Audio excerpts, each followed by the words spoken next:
अस्सलाम वालेकुम, आप देख रहे हैं स्पोर्ट्स बाज़ और मैं हूं लुकमान अली। पाकिस्तान और साउथ अफ्रीका के दरमियान टी20 सीरीज़ जारी है। 3 मैचेस पर मुश्तमिल ये टी20 सीरीज़ है, जिसके पहले मैच में पाकिस्तान को रावलपिंडी में शिकस्त का सामना करना पड़ा है। ताहम क्या अगले मैचेस में पाकिस्तान कम बैक करेगा, कम बैक करने की सलाहियत रखता है या नहीं? अगर कम बैक करना है तो क्या इसी प्लेइंग 11 के साथ पाकिस्तान टीम आगे बढ़ेगी या फिर कुछ तब्दीलियाँ भी मुतवक्के हैं? या फिर इस हवाले से पाकिस्तान क्रिकेट बोर्ड की सिलेक्शन कमेटी क्या सोच रही है? क्या इन तब्दीलियों में बॉलिंग में तब्दीलियां की जाएंगी या बैटिंग ऑर्डर में तब्दीलियां की जाएंगी? क्या होने जा रहा है? साथ ही साथ इसी इसना में पाकिस्तान टीम के टी20 कप्तान सलमान अली आगा पर तनकीद हो रही है कि सलमान अली आगा जब से आए हैं, एक तो उनकी अपनी इनफरादी परफॉर्मेंस ठीक नहीं है और साथ ही साथ बतौर कैप्टन भी उनकी परफॉर्मेंस ठीक नहीं है। एशिया कप में बदतरीन शिकस्त का सामना करना पड़ा। बहुत सारे ऐसे मैचेस थे जिनका मलबा कप्तानी पर डाला जाता है कि पाकिस्तान जीत सकता था, लेकिन गलत फैसले किए गए और सलमान अली आगा बर वक्त फैसले नहीं कर पाते, जिसकी वजह से उन पर काफ़ी ज़्यादा तनकीद की जा रही है। और कहा यह जा रहा है कि ये सीरीज़ सलमान अली आगा के लिए आखिरी टी20 सीरीज़ भी बतौर कैप्टन साबित हो सकती है और आगे चलकर पीसीबी अगर इस सीरीज़ में सलमान अली आगा नाकाम होते हैं तो आगे चलकर पाकिस्तान क्रिकेट बोर्ड इस हवाले से बड़ा फैसला कर सकता है और किसी और को यानी कि शाहीन अफरीदी को भी टी20 फॉर्मेट की कप्तानी की जिम्मेदारी भी सौंपी जा सकती है। जरा ऐसा भी बता रहे हैं कि इस हवाले से पहले ही मैच में शिकस्त के बाद डिस्कशन शुरू हो गई है और माइक हैसन जो सलमान अली आगा का मुसलसल दिफा कर रहे थे, शायद उनके लिए भी अब मुश्किल हो जाएगा। इसी पर बात करेंगे सूरत हाल पर, लेकिन आगे बढ़ने से पहले हम शामिल करेंगे आज की top stories. Pakistan super league के सीईओ ने 2 नई फ्रेंचाइजीज के लिए ऑक्शन कराने का ऐलान कर दिया। पीसीबी का 2025-26 के लिए मेंस डोमेस्टिक क्रिकेट कॉन्ट्रैक्ट्स का ऐलान। शाहीन और नसीम शाह का टेस्ट के बजाय टी20 खेलना पाकिस्तान क्रिकेट के जवाल की बड़ी वजह है। साबिक कप्तान मोहम्मद हफीज। टी20 सीरीज के दूसरे मैच में वेस्टइंडीज ने बांग्लादेश को शिकस्त देकर 2-0 की फैसलाकुन बढ़तरी हासिल कर ली। बांग्लादेश के फास्ट बॉलर तस्कीन अहमद होम ग्राउंड में जबरदस्त छक्का मारने के बावजूद आउट हो गए। साइम अयूब और मोहम्मद नवाज की टी20 रैंकिंग में लंबी छलांग। मोहम्मद नवाज 33वें जबकि साइम अयूब 41वें नंबर पर पहुंच गए।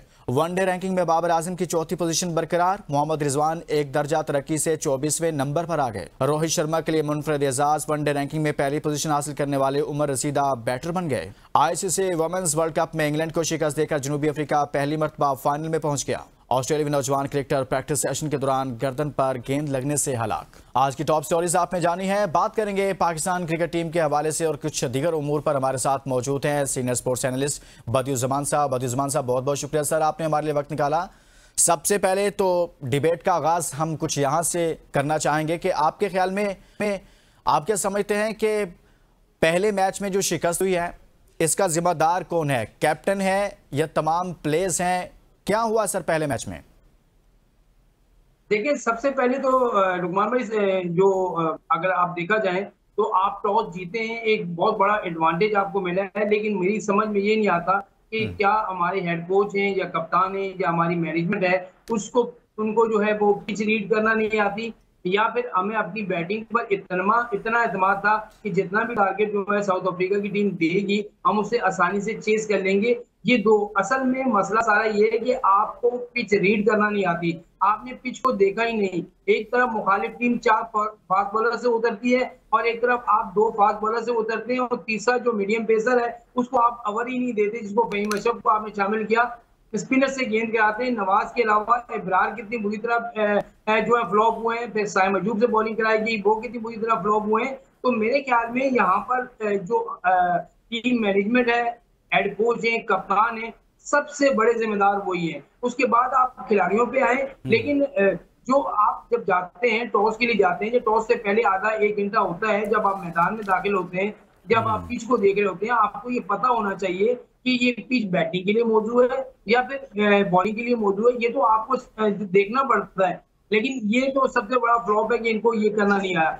दूसरा, आप टॉस जीतते हैं और ये नहीं सोचते कि हम करना क्या, टॉस जीते इधर जीते उधर क्या जी हम जो है वो बॉलिंग कर रहे हैं। इसका मकसद है कि आपको पता है कि आपके पास इतने जबरदस्त बल्लेबाज हैं कि आपको दूसरी इनिंग में जो है वो हार्ड हिटिंग करके जिता देंगे। असल मसला ये है कि हमारे पास कोई क्राइटेरिया नहीं है, ना ही सिलेक्शन कमेटी के पास जो है वो इस तरह का बेंच स्ट्रेंथ है। जिन खिलाड़ियों को वापस लाया गया, मुझे बताएं कि उस्मान खान ने कौन सी कारकर्दगी ऐसी दिखाई दी कि जो वो वापस टी20 में आ गए। फिर फहीम अशरफ ने क्या ऐसा कर दिया वापस टीम में आ गए।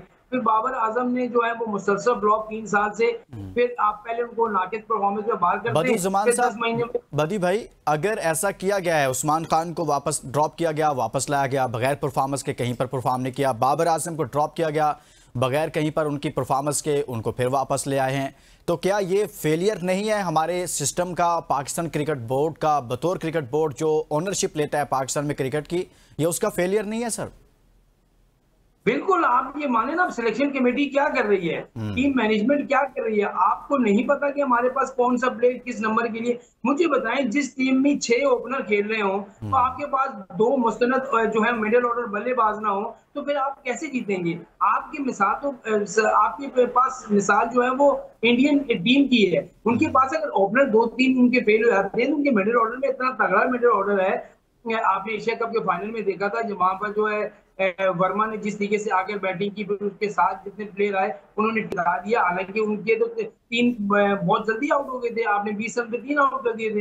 लेकिन ये वो टीमें होती हैं जिनको पता होता है कि हमारे ये चीजें, अगर हमारा जो टॉप ऑर्डर नाकाम हुआ है तो हम मिडिल ऑर्डर इतना तगड़ा है कि वो स्कोर को चेज कर लेगा। हमारे पास 6 ओपनर हैं और 6 के 6 ओपनर, उसके बाद जो हमारा कप्तान, मैं बताता हूँ, मुझे समझ में नहीं आता कि कौन ऐसा बंदा है जिसने ये सिलेक्ट किया कि सलमान अली आगा को T20 का कप्तान होना चाहिए। पिछले 12 मैचेस में मौसूफ ने 105 रन बनाए हैं और उनकी एवरेज जो है 11-12 रन की है, 82 रन का उनका स्ट्राइक रेट है। बात करते हैं मॉडर्न क्रिकेट की, जब आपका कप्तान ही फेलियर है, जब आपका कप्तान ही परफॉर्मेंस नहीं दे रहा, तो वो दीगर खिलाड़ियों से किस तरीके से कहेगा कि आपने बैटिंग अच्छी करनी है, आपने बॉलिंग अच्छी करनी है। हमारे तो दोनों शोबे इतने नाकाम है कि आप सोच भी नहीं सकते। पहले हमारे बल्लेबाज इतनी बुरी तरह नाकाम होते हैं, फिर बॉलर जो है किसी जिस तरीके से फिट रहे हैं। आप मुझे बताएं कि 6 ओवर पावर अच्छा, प्ले में 34 रन बनते। बदियू जमान साहब, कामरान अकमल कह रहे थे कि इनकी तो टीम में जगह नहीं बनती सलमान अली आगा की, और इनको T20 टीम का कैप्टन बना दिया गया हुआ है। सर ऐसा ही है? बिल्कुल ऐसा है। ये देखें, जो लोग क्रिकेट देख रहे होते हैं, जो साबिक क्रिकेटर हैं, जो जिन्होंने क्रिकेट खेली भी होती है, जो तजजियाकार हैं, उनको सब चीज सामने नजर आ रही होती है। एक प्लेयर जो टेस्ट मैच का है उसको आप T20 का कप्तान बनाएंगे तो यही होगा। हमने जो है ना पाकिस्तान सुपर लीग को एक इन खिलाड़ियों के लिए हाईवे होता है ना, जैसे हाईवे पे आप गाड़ी दौड़ाए जा रहे हैं, वो हमारे लिए हाईवे बन गई है। वो इस वजह से कि जो जिसको उठाओ PSL से उसको T20 में ले आओ, टेस्ट में ले आओ, वनडे में ले आओ। हमें क्राइटेरिया ही नहीं पता कि भाई जो T20 में हमें ओपनर से काम नहीं चलता। यहाँ पर ये होता है कि 2 मस्तनद आपके पास जो है वो ऐसे बल्लेबाज होने चाहिए जो मिडिल ऑर्डर में आपके काम आए। फिर आपके पास बॉलिंग ऑलराउंडर ऐसे होने चाहिए जो वक्त की जरूरत जो दूसरी टीमों के पास है कि आप उनको रन करके देंगे। आप पिछले मैच में देखिए ना, जिस तरीके से जॉर्ज लैंडी ने पहले जो है वो 36 रन आकर 22 बॉलों पे किए, फिर उसने जो है 3 आउट किए। ये होती है टीमें, ये इनको पता होता है कि अगर हमारे हमने रन बदियू करने हैं जमान और साहब, फिर आप नहीं हमने समझते कि माइक हैसन जो कोच हैं, वो लगता है कि तासुर ये मिलता है कि वो बहुत ज़्यादा एक तरह से सपोर्ट कर रहे हैं, या उनको बहुत ज़्यादा एतमाद है सलमान अली आगा पर, तो सलमान अली आगा की बतौर कप्तान परफॉर्मेंस, जैसे उनकी इनफरादी परफॉर्मेंस भी जो कुछ रही है वो अभी आपने बताई है, तो माइक हैसन का इतना ज़्यादा उन पर एतमाद करना और फिर उनकी जानिब से अच्छी परफॉर्मेंसेज ना होना, तो ये कहीं ना कहीं पाकिस्तान क्रिकेट को नुकसान नहीं पहुंचा रहा कि अब बस हो जानी चाहिए और किसी और तरफ सोचना चाहिए?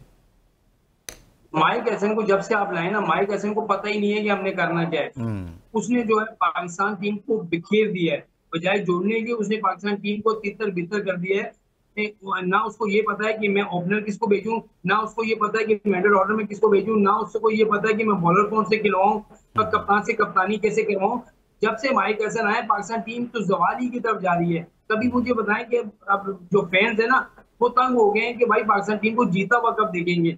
आपके पास देखें, क्या उस्मान खान मोहम्मद रिजवान से ज्यादा बेहतर विकेट कीपर है या बल्लेबाज है? आप ये मुझे बता दें। एक बंदे को व्हाइट बॉल में जो आपको ऑस्ट्रेलिया में जाके सीरीज जिताता है वनडे में, फिर आपको साउथ अफ्रीका में व्हाइट वॉश करके देता है, जब वो वापस आता है आप उसको चैंपियंस ट्रॉफी में ऐसी टीम बना के देते हैं जिससे बड़े से बड़ा कप्तान नहीं जीत सकता।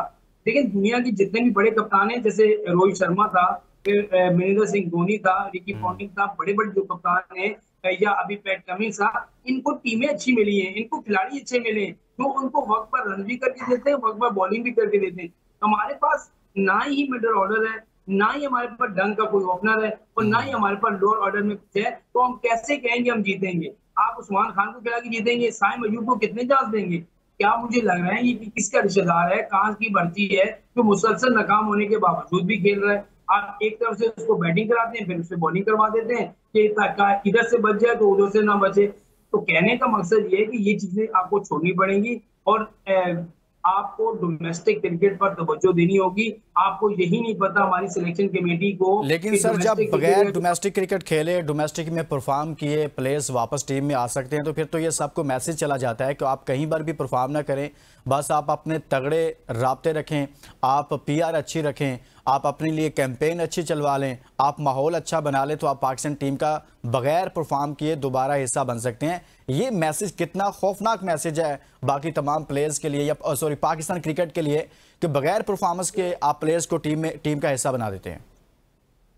यही तो मैं कह रहा हूँ कि डिसलाइकिंग इतनी हो चुकी है पाकिस्तान टीम में कि वही मसला है। माइक हसन जो है वो ज्यादातर तो उसको क्या है, वो यहाँ एक फ्रेंचाइज का जो है वो हेड कोच भी है, तो वहाँ सलमान लियागा को इसलिए वो तरजीह दे रहा है। तो कहने का मकसद सारा ये है, अभी तो शदाब फिट नहीं है, वरना हो सकता है शदाब भी पाकिस्तान टीम में होता, वो तीनों फॉर्मेट में होता है, क्योंकि माइक हसन जो है वो हेड कोच है। तो इस तरीके की कल टीमें आप बनाएंगे, आप जो है वो दो मेरे, दो तुम्हारे, दो उसके, ऐसे करके टीमें बनाएंगे तो कभी भी पाकिस्तान टीम नहीं जीतेगी। आप रिस्पेक्ट खिलाड़ियों की नहीं करते। आपने सरफराज को आया और उसको किस तरीके से कप्तानी से बाहर किया वो सबके सामने, रिजवान को कप्तान बनाया किस तरीके से उसको बाहर कर दिया वो आपके सामने। मुझे बताया ना कि अगर आपने जो शाहीन शाह अफरीदी को कप्तान बनाया है मोहम्मद रिजवान को हटाकर, तो क्या शाहीन शाह अफरीदी जो है वो आपको वनडे टूर्नामेंट जीत के दिखा देगा, सीरीज जीत के दिखा देगा, या वर्ल्ड कप जीत के दिखा देगा?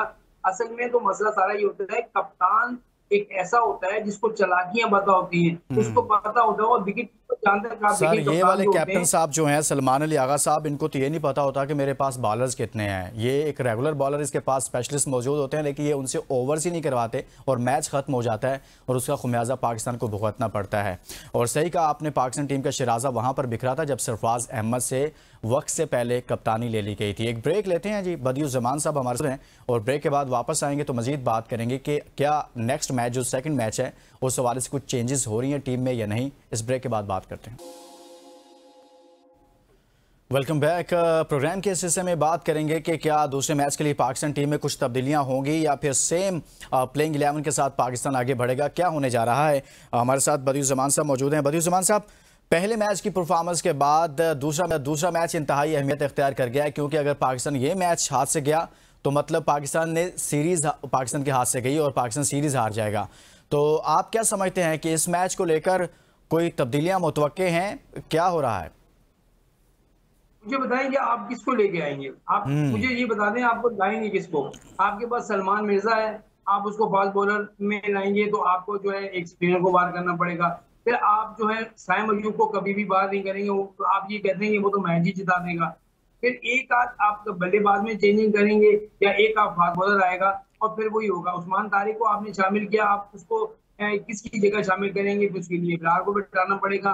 और नवाज आपका परफॉर्मेंस दे रहा है, जो परफॉर्मेंस दे रहा है उसको अगर आप तो बाहर कर नहीं सकते, क्योंकि एशिया कप के फाइनल में आप देखें उससे बॉलिंग नहीं कराएगी। जो पिछला मैच था उसमें आप देखें उसने बॉलिंग भी बहुत अच्छी की, बैटिंग भी अच्छी की। तो असल मसला सारा ये है कि आप हमारे पास बेंच स्ट्रेंथ है ही नहीं कि हम किसको ले आए। वो जिसको हमने बाहर किया हुआ है वो आएगा, वो जो है कौन से गोल खिला देगा। असल में डिसिप्लिन ही नहीं है हमारी, ना बैटिंग में, ना बॉलिंग में और ना फील्डिंग में कोई डिसिप्लिन नहीं है। अगर हमारे पास कोई इस तरह का मुस्तनद बल्लेबाज नहीं है और जब कप्तान जो है प्रेस कॉन्फ्रेंस में आते हैं तो उनसे सवाल पूछे तो वो हंसते ही रहते हैं भाई, उनको कुछ जैसे परवाह ही नहीं है। वो हंसते ही रहते हैं कि हम जो है ना चैलेंज से निपटने को तैयार हैं, हम गद्दियों पर काबू पाने के लिए तैयार हैं, हम तजर्बा वो कर रहे हैं। मुझे ये बताएं, आपने अभी ट्रायंगुलर सीरीज खेलनी है, फिर आपने वर्ल्ड कप खेलने जाना है, कि आप तजर्बे ही करते रहेंगे?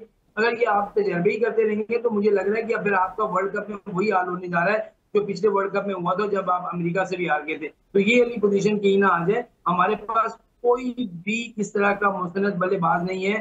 जो हम जब अपनी कंडीशन में अपनी उन कंडीशन को नहीं समझ पा रहे, होम ग्राउंड में आप अपने नहीं जीत पा रहे, तो हम बाहर मुल्क में जाकर किस तरह की परफॉर्मेंस देंगे? ये भी तो आप सोचें। ना ही आपके पास कोई ढंग के फास्ट बॉलर हैं जो आपको आउट करके दें, और ना ही आपके पास स्पिनर कोई इस तरह का है एक आध दो के अलावा जो आपको परफॉर्म करके दे। तो मेरी कहने का मकसद ये है कि आप बेंच स्ट्रेंथ आपके पास है ही नहीं। वही दो लड़के जो बाहर किए हुए, यहाँ पर वो सलमान मिर्जा आ जाएगा, यासीर को लिया है वो आ जाएगा, एक आध जो है वो बाहर हो जाएगा, अच्छा वसीम, साहबजादा फरहान को। बदियुज़्ज़मान साहब, आपको कुछ समझ में आया है कि वसीम जूनियर साहब एक लंबे अरसे से टीम के साथ ट्रैवल कर रहे हैं, हर टूर्नामेंट में उनको साथ रखा जाता है, लेकिन वो प्लेइंग 11 का हिस्सा नहीं बन पाते। वो प्लेयर जो ड्रॉप होके वापस आता है वो प्लेइंग 11 का हिस्सा बन जाता है, लेकिन वो बॉलर, वो प्लेयर जो मुसलसल टीम के साथ ट्रैवल कर रहा है, हर स्क्वाड में वो हिस्सा होता है, लेकिन वो प्लेइंग 11 का हिस्सा नहीं बन पाता। सर, ये मंतक समझ में नहीं आती मुझे। ये पसंद नापसंद है। वसीम जूनियर को अगर आपने साथ रखा हुआ था, अच्छा एक बात मैं बताऊं, वसीम जूनियर जो है उसका बॉल जो है रिवर्स स्विंग भी होता है, और दूसरा जो है वो अच्छा जो फास्ट बॉलर है कि जो लाइन पर लेंथ पर बॉल करता है। उसके अलावा उसको अगर आप बैटिंग ऊपर मिल जाए 8-9 नंबर पे, तो बैटिंग भी अच्छी कर लेता है। फिर इसी तरीके से आपने आमिर जमाल को जाया कर दिया, उसको जो है पता नहीं क्या उसने बात कर दी कि वो बार हुए, यहाँ तो किसी के खिलाफ बोल दो वो टीम में वापस आता ही नहीं है। फिर आप अब्बास अफरीदी को भूल गए। अब्बास अफरीदी बैटिंग भी बहुत अच्छी कर लेता है और बॉलिंग भी इतनी जबरदस्त करता है। उसको आप T20 में जो है वो उसको ऐसा बाहर कर दिया, हालांकि परफॉर्मेंस दी उसने बांग्लादेश के खिलाफ, फिर अभी वो बाहर है। फिर आप हारिस रऊफ को कहीं ना कहीं एडजस्ट कर देते हैं, T20 से निकाला तो वनडे में ले आए। असल में बहुत से खिलाड़ियों के लिए कोई क्राइटेरिया ही नहीं है, वो किसी की पसंद होते हैं और पसंद की बुनियाद पर टीम में आ जाते हैं और वो खेलते रहते हैं, उनको कोई पूछता नहीं है। 2-4 महीने के लिए बाहर करो, फिर टीम में ले आओ, परफॉर्मेंस हो ना हो यहाँ को पूछने हुआ है। हुसैन तलब को फिर दोबारा T20 से हटा के वनडे में ले आए, या उस वक्त आप गलत थे या इस वक्त आप गलत हैं। एक प्लेयर जिसको आपको इत्मीनान ही नहीं है तो वो T20 का है, वनडे का है, या टेस्ट का है। मैंने आपको पहले बताया कि पाकिस्तान सुपर लीग भरोसे लोग कह रहे हैं ना हमारा ब्रांड है, मानता हूँ ब्रांड है, लेकिन इस ब्रांड का फायदा पाकिस्तान टीम को नहीं हो रहा। पाकिस्तान टीम को इस वजह से नहीं हो रहा कि इस ब्रांड की वजह से, इस PSL की वजह से जो लड़के डिजर्व नहीं करते, 2-4 मैचेस में रन कर देते हैं। आपके सामने उस्मान खान की मिसाल आपके सामने जी है, जी, जो डिजर्व नहीं करते और वो एक्सपोज हो जाते हैं। नाफे को लेके आए थे, हाँ। वो एक अच्छा प्लेयर है जो ऊपर आगे अच्छा पैदा, उसको आपने क्यों नहीं टीम में लिया? तो कहने का मकसद ये है कि हम जो है इस टैलेंट को देखते ही नहीं है। तो इससे भी बेहतर एक चीज और हो सकती थी ना, जैसे उस्मान खान की अभी हमने शो में बात की है कि उनको बगैर किसी परफॉर्मेंस के दोबारा वापस लाए हैं बतौर विकेट कीपर। तो आपके पास रोहेल नजीर लड़का था, हसीबुल्ला था, क्या इन लड़कों को चांस नहीं दिया जा सकता बतौर विकेट कीपर? देखिए, जब आप सबको देख रहे हैं तो आप रोहिल नजीर को भी चांस दे के देंगे। जब हारिस को आप इतने में चांसेस दे सकते हैं तो आप रोहिल को क्यों नहीं दे रहे? ये भी तो उसी टीम का अंडर 19 का कप्तान था जिसमें हारिस खेलता रहा है। बिल्कुल। तो कहने का मकसद उसको नहीं दिया। फिर असीब को आप उमर गुजार के फिर लेके आ जाएंगे, उसको 2-3 मैच देंगे, बोलेंगे यार ये तो अब वो वैसा है ही नहीं। तो जो खिलाड़ी जिस वक्त परफॉर्म दे रहा होता है उस वक्त टीम में नहीं आता, जब उसकी परफॉर्मेंस गुजर जाती है तो फिर वो कहते हैं जी इसको मौका दे दें। आपको याद होगा फास्ट बॉलर था ताबिश खान, जो डोमेस्टिक 600-650 विकेट ले चुका था। उसको टेस्ट क्रिकेट में उस वक्त लाया गया कि जब वो बिल्कुल 36-37 साल का हो गया और एक टेस्ट खिला के उसको बाहर कर दिया, जाओ भाई तुम्हारी तो गेंद जो है वो विकेट तक नहीं पहुंच रही। तो कहने का मकसद है हमारे यहाँ तो ये क्राइटेरिया चल रहा है। आप ये देखिए, आप रोहित शर्मा की मिसाल आपके सामने है, दुनिया को देख के हम नहीं है 38 साल की उम्र में एक बंदा जो है उस पर कितना जो है प्रेशर होगा, जब उसको हर कोई सोशल मीडिया पे उनके हेड कोच, उनके जितने भी लोग हैं उन पर तनकीद कर रहे हैं, लेकिन बंदे ने क्या किया, ऑस्ट्रेलिया की कंडीशन में जाकर जो है वो मुंह बंद कर दिए ये लोगों के। सर ये देखें कि उन्होंने रिकॉर्ड बना दिया। बदियुज़्ज़मान साहब, आपने अभी उनकी बात की है ना कि रोहित शर्मा ने मुनफरिद एजाज अपने नाम किया कि वनडे रैंकिंग में पहली पोजीशन हासिल करने वाले उमर रसीदा बैटर बन गए हैं, यानी कि सबसे ज्यादा एज वाले बैटर, और इस वक्त वनडे में सबसे टॉप पर हैं। ये उन्होंने एक नई मिसाल कायम कर दी है। बिल्कुल, ये गुज़िश्ता रोज ही रैंकिंग जारी हुई है, उसमें टॉप पर आ गए हैं। हाँ। असल में जो शुभमन गिल थे, आप एक ऐसे जूनियर खिलाड़ी को एक ऐसे बंदे का कप्तान बनाते हैं जिस टीम में विराट कोहली खेल रहे हो, जिस टीम में रोहित शर्मा खेल रहे हैं, जिसमें जडेजा खेल रहे हो, उस टीम का कप्तान आप शुभमन गिल को बना देते हैं। तो उन्होंने प्रूव करके दिखा दिया। लोग कहते थे 2027 के लिए तो ये कुछ है ही नहीं है, तो अभी खत्म हो गए। हाँ। लेकिन उन्होंने मुंह बंद कर दिया। तो हम चाहते हैं कि बाबर आजम भी अपने बैट से, आप भले सर वहां पर चूंकि PR कंपनियां शायद इस तरह से काम नहीं करती ना, लॉबिंग इतनी ज्यादा नहीं होती कि भाई आप तो वो, वहां पर ऐसे लोग मौजूद नहीं है जो ये कहना शुरू कर जाएं ओ हो बाबर के विराट कोहली के होते हुए शुभमन गिल कैसे कैप्टन बन गया, रोहित शर्मा के होते हुए कैसे शुभमन गिल कैप्टन बन सकता है, ये तो हमारे स्टार हैं, ये तो हमारे किंग हैं। वहां पर शायद ऐसे लोग नहीं है मेरे ख्याल में। बिल्कुल आप सही कह रहे हैं। हमारे यहाँ तो मसला सारा ये है ना कि एक लड़के को अगर बाहर करो तो उसके फैन इतने निकल आते हैं कि इधर से एक गालियां देते हैं, इधर से दूसरे को गालियां दे रहे होते हैं जब वो बंदा टीम में आता है। अब मुझे बताएं, बाबर के लिए लोगों ने कितने फैंस हैं उसके, चाहे वो लाहौर में टेस्ट खेला वहां पर देखिए कितने लोग आए, फिर पिंडी का स्टेडियम जो है पहले T20 में बिल्कुल हाउसफुल हो गया, वहां बिल्कुल। पर बाबर के फैन बड़े पोस्टर लेकर आ गए, लेकिन क्या परफॉर्मेंस थी, जीरो। तो असल में परफॉर्मर भी तो होना चाहिए ना।